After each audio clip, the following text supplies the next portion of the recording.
Rio de Janeiro, 1998. Wagner Silva, após sofrer um grave acidente, foi diagnosticado com morte súbita e quando ele estava sendo levado para o necrotério, foi descoberto que ele estava respirando. Foi onde ele ficou em coma. E após esse acontecimento, sua mediunidade ficou cada vez mais evidente e ele teve um contato com seres espirituais que lhe falaram coisas que iriam acontecer no futuro não tão distante. E hoje nós iremos ouvir a EQM de Wagner Silva. Olá, tudo bem? Como vai? Meu nome é Wagner Silva. Eu sou carioca, nasci na cidade do Rio de Janeiro, no Rio de Janeiro. Eu tenho 62 anos. Fui convidado por esse canal a prestar depoimento a respeito do dia em que eu faleci e depois voltei à vida. Esse fato ocorreu no dia 11 de setembro de 1998. Eu estava na cidade de Nilópolis, que é uma subcidade dentro da cidade do Rio de Janeiro, ou próxima à cidade do Rio de Janeiro. E o nome da rua foi a Rua Getúlio de Moura. Não me recordo muito bem do número, mas foi próximo ao local muito famoso, conhecido como Fábrica Cristal. Nessa época, eu era membro integrante da Polícia Militar do Estado do Rio de Janeiro, era subtenente da Polícia Militar. Então, eu estava saindo de serviço e saía nessa época saía de serviço às 7 horas da manhã e ao sair de serviço parei meu carro para abastecer. Quando cheguei no posto para abastecer o carro, o posto estava sendo assaltado. Daí então teve uma troca de tiros, os meliantes entraram no seu veículo, no veículo roubado, para fugir e eu fui atrás, tentando desesperadoramente uma forma de interceptá-los, talvez com uma viatura que estivesse lá na frente ou coisa assim. Meu carro era um carro Fiat Premium na época, um carro do ano, um carro novo, e eu achava que teria condições de interceptá-los. Essa rua Getúlio de Moura é uma rua de mão dupla, até hoje é uma rua de mão dupla. E, como eu disse antes, era uma manhã, né? 7 alguma coisa da manhã. E eu estava numa velocidade muito alta. Quando determinada parte da rua chegou, próximo a essa fábrica Cristal, um ônibus que vinha na mão inversa à minha, ao tentar ultrapassar um caminhão que estava à sua frente, bem moroso, fez isso de forma bruta. O carro dos meliantes conseguiu passar, mas o meu não. O meu carro bateu de frente com o ônibus a uma velocidade aproximadamente de 120 km por hora. E com essa colisão, o meu corpo foi atirado para fora, atravessando o para-brisas do carro. E essa foi minha sorte, tendo em vista que, se eu tivesse de cinto, não teria sido arremessado.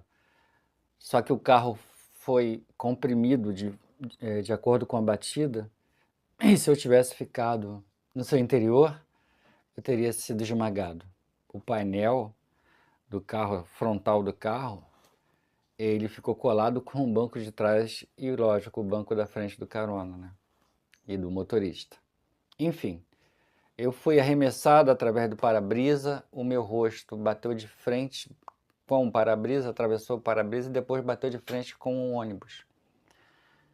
Nessa circunstância, esse olho aqui saiu para fora, essa mandíbula aqui saiu para fora, o meu rosto teve uma ruptura de pele daqui até aqui, e hoje eu uso uma placa segurando o globo ocular aqui e outra placa segurando a mandíbula superior, que também foi projetada para fora no acidente. Quando isso aconteceu, vinha um oficial do bombeiro no carro atrás do meu, que parou e prestou os primeiros socorros. Ele chamou uma viatura da ambulância e essa viatura me socorreu até o Hospital da Posse, em Nova Iguaçu. Lá chegando, apesar dos esforços médicos utilizados, eu tive uma parada cardiorrespiratória e, segundo os médicos do local, eu faleci. Daí então, o policial que trabalhava no hospital, que era um hospital público, vendo que eu era um colega seu, avisou ao Centro de Operações da Polícia Militar a respeito da minha morte. Nessa época, a minha esposa estava grávida de 5 meses, uma gravidez de alto risco, e nós morávamos próximo à casa dos meus pais, que ainda eram vivos na época. Isso aconteceu no dia 11 de setembro de 1998. Meus pais ainda estavam vivos. Daí então, como praxe, a Polícia Militar manda 2 oficiais na sua residência para dar a notícia da morte. Essa notícia foi dada por 2 oficiais, primeiro para os meus pais, depois para minha esposa, que passou muito mal, foi parar no hospital da polícia, tendo em vista a sua situação de gravidez. Foi feito no batalhão com muita comoção, né, uma reunião entre os policiais e até o comandante, que já sabia da minha suposta morte, mandou comprar coroa de flores, fez vaquinha para ajudar a viúva, enfim, todo o procedimento normal na morte de um policial militar. E agilizou as condições do enterro. Mandou um papa defuntos me pegar lá no hospital, e quando esse papa defuntos foi lá me pegar, eu estava num corredor, jogado no chão, dentro de um saco de cadáveres, né?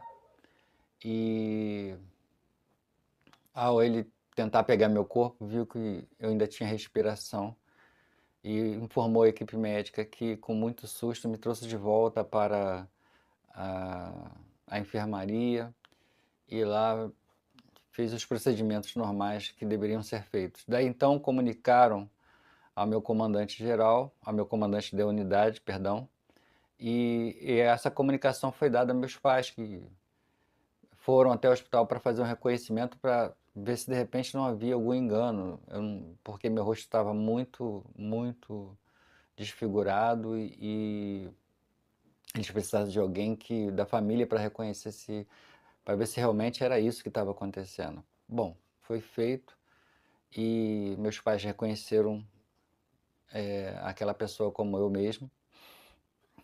E daí eu fui levado então para o hospital da polícia, onde já se encontrava a minha esposa, em coma. Permaneci no coma durante 3 meses. E ao acordar,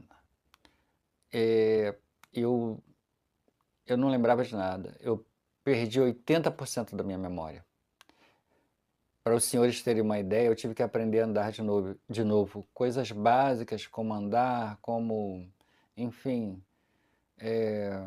levar o garfo até a boca, para mim era quase que impossível. Meu corpo não obedecia. Eu só conseguia falar, e com muita dificuldade.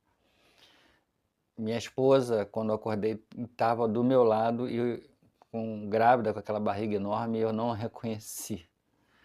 Enfim, depois de alguns dias de estadia no hospital, os médicos ficaram impressionados com a minha recuperação, que foi milagrosa.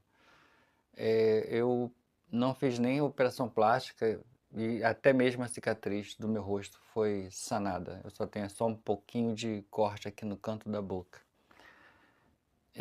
Também havia a preocupação por parte dos médicos de que a minha falta de memória seria só uma das mazelas causadas pelo acidente, ou seja, eu poderia perder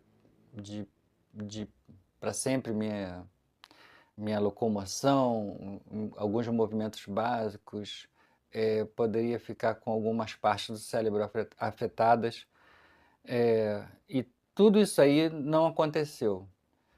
Na verdade, a minha evolução de recuperação no hospital foi assustadoramente rápida.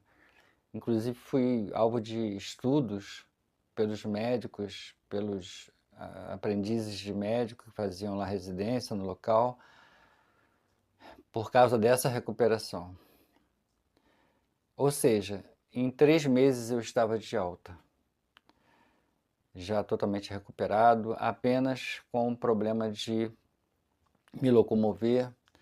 Eu perdi muito sangue e eu perdi muita massa corporal, e isso fez com que a minha reabilitação demorasse mais um pouco no tocante a ficar de pé e andar. Várias pessoas me visitaram em casa quando eu cheguei na minha casa e eu não reconhecia ninguém, inclusive meus pais, os meus filhos, eu também não reconhecia ninguém. Isso foi um fato notório, tanto na polícia militar quanto nos meus vizinhos, e ninguém entendia, todo mundo dizia que tinha sido um engano médico. Mas nós temos assim evidências que foram buscadas depois, né, no hospital, na época, de que não houve engano nenhum. Os médicos realmente atestaram a minha morte e foi um milagre de Deus eu continuar vivo. Então, sobre a minha espiritualidade, né, a minha mediunidade, eu tenho a declarar o seguinte: antes de eu sofrer esse acidente, eu já tinha um dom mediúnico, né? E eu via algumas coisas, era avisado de algumas coisas. Como eu disse antes, eu era policial militar e várias vezes a nossa guarnição escapou da morte por avisos, né, de espíritos que nos ajudaram, né? Tenho vários casos aí que ocorreram. O mais célebre dele foi um espírito que apareceu para nós na subida das Paneiras, né? Nós íamos invadir uma favela, eu trabalhava no que vocês conhecem como Camburão, e apareceu um homem, um espírito, né, em formato de homem negro, e ele estava num lugar onde só ia quem tinha carro, né? Não tinha ônibus, principalmente aquele horário ali. E ele, com os braços abertos, né, ele pediu para que a gente voltasse, porque se a gente continuasse ia ser um banho de sangue, todos nós iríamos morrer. E aquela favela que a gente ia invadir estava tomada por ajuda de outras favelas para defender o território deles, porque eles iam sofrer uma invasão. Isso ocorreu antes de 98, é claro. E vários exemplos como esse, né? Não vou citar todos, para o vídeo não ficar muito longo. E depois do acidente, né, eu tive a visita de um espírito que hoje é o meu mentor, e ele conversa comigo o tempo todo, e ele me mostra várias coisas e me dá várias mensagens. Eu tive como conversar com meu pai, já que já faleceu, né? Um dia na cama, minha esposa tomou um maior susto, me viu conversando e chorando, né, com o meu pai, que era um pastor evangélico. Enfim, é esse mentor que hoje, né, me direciona a cuidar mandar mensagens para as pessoas que estão precisando, com sede de informação a respeito da espiritualidade, para que eu fale a respeito desse final de ciclo pelo qual o mundo está passando, para as pessoas se prepararem. Esse final de ciclo não é como o pessoal pensa, a Terceira Guerra Mundial pode até acontecer, mas é uma coisa a nível espiritual. As pessoas que estão aqui não vão mais reencarnarem nesse plano. A grande maioria não vai mais reencarnar. Vai reencarnar em um outro mundo. Um mundo muito mais primitivo, onde as coisas são muito mais difíceis, como esse aqui já foi, tá? E como eu disse antes, né, é uma coisa muito detalhada e a gente não vai se alongar com esse assunto nesse momento. No meu canal você consegue ver várias indicações a respeito do que eu estou falando. E por fim eu quero explicar para as pessoas que estão nos assistindo a respeito da mediunidade. A mediunidade não é nada demais, né? Não é coisa do além. Não, todos nós somos médiums, né? Isso aí é uma coisa que muita gente já sabe. Alguns exercitam, outros não. Alguns têm um nível de mediunidade maior, outros menos. Mas o que é a mediunidade? O médium é como se fosse uma antena. Ele é uma antena que é dotada de capacidade de receber as frequências espirituais que são trazidas para ele. E quando ele recebe essa frequência, né, da espiritualidade, ele tem várias funções, uma vez estando de posse, né, vamos colocar assim, dessas mensagens. Essa mensagem pode ser para ser dada para alguém, essa mensagem pode ser para não ser dada para alguém, para que o médium apenas conheça o que está acontecendo e vibre a respeito daquilo, para que essa vibração crie uma frequência dentro do nosso universo tridimensional e essa frequência faça a diferença dentro do status de alguma pessoa, de alguma situação, tá? Tipo, vamos supor, eu posso receber uma frequência e essa antena me fazer como fosse uma caixa de som e eu emitir sons e falar com alguma pessoa. Mas essa frequência pode ser como se fosse um sonar, por exemplo, que emite sinais, né, imperceptíveis ao nosso ouvido para rastrear, por exemplo, um objeto dentro do mar, né, um submarino, e esse rastreamento vai retornar as ondas de vibração que aquele sonar emitiu para conseguir enxergar o que ninguém consegue enxergar, através de talvez até câmeras, né? Então o sonar ele desmistifica a matéria que está à frente do submarino, dando para esse submarino a ciência de que tem alguma coisa ali. Enfim, não sou diferente de ninguém, não me considero diferente de ninguém. A espiritualidade, outra coisa, o médium ele não é uma máquina que liga, começa a receber, desliga, não recebe mais, não é isso. O médium ele obedece à vontade da espiritualidade. Quando ela decide que esse médium precisa receber alguma mensagem, ela vai e manda. Isso pode acontecer de ano em ano, pode acontecer de, sei lá, uma vez e não acontecer nunca mais. E assim, não é como se fossem os profetas da Bíblia, né? Quando Deus tinha que falar alguma coisa para o povo, eles usavam os profetas que nada mais, nada menos eram médiums. Não tem, né? É uma nomenclatura diferente da de hoje, mas eles eram médiums. E Deus fazia chegar a eles as mensagens que Ele queria que os profetas enviassem para alguma pessoa, para algum povo, e era assim que funcionava, e é assim que funciona hoje.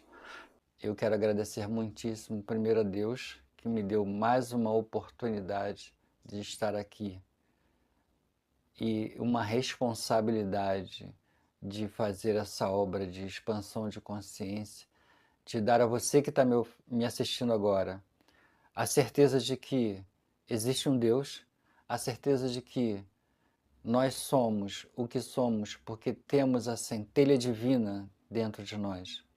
Nós somos o que somos e muito mais do que pensamos ser. E isso vai ficar demonstrado a cada dia que passar, pois nós já estamos chegando ao final do ciclo desse mundo. E você vai aprender e você vai conhecer diversas coisas que você nem imagina conhecer. E as coisas vão acontecer à sua frente.